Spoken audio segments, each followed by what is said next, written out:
रात के 9 बजे पति ऑफिस से घर आया। पत्नी ने आते ही उससे लड़ना शुरू कर दिया क्योंकि वह उसे पसंद नहीं करती थी। पति ने कहा, मुझे खाना तो दे दो, बहुत भूख लगी है। पत्नी बोली, खुद जाकर खा लो, मुझे नींद आ रही है। पति चुपचाप सुनता रहा और पत्नी पूरी रात उससे झगड़ती रही। जब सुबह हुई तो पति ने कहा, मुझे नाश्ता तो दे दो। पत्नी गुस्से में बोली, मैं तुझसे तंग आ गई हूँ, भगवान करे तू मर जाए। पति कुछ नहीं बोला और चुपचाप ऑफिस चला गया।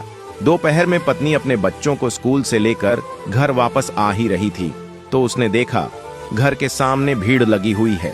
वह घबराकर पास गई तो देखा उसके पति की लाश घर के सामने पड़ी हुई है। उसके ऊपर कयामत सी टूट पड़ी। मन में सन्नाटा सा छा गया। लोग आपस में बातें कर रहे थे कि कार से उसका एक्सीडेंट हुआ है।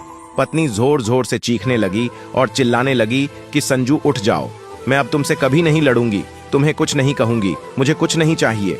उठो संजू, तुम्हें भूख लगी थी ना, चलो मैं खाना देती हूँ, मुझे छोड़कर मत जाओ, उठ जाओ। लेकिन संजू कैसे उठता, उसे तो उसकी ही बद्दुआओं ने मार दिया था। संजू के जाने के बाद पत्नी को दुनिया का असली रंग नजर आने लगा।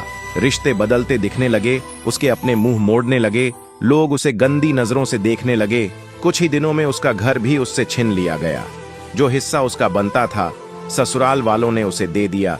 पति के मरने के बाद पत्नी को एहसास हुआ, पति जैसा भी हो, चाहे पसंद का हो या नापसंद का, लेकिन वह औरत के सिर का ताज होता है। बात से सहमत है तो यस जरूर लिखे और इसी तरह की कहानियों के लिए हमारे साथ जुड़े रहिए।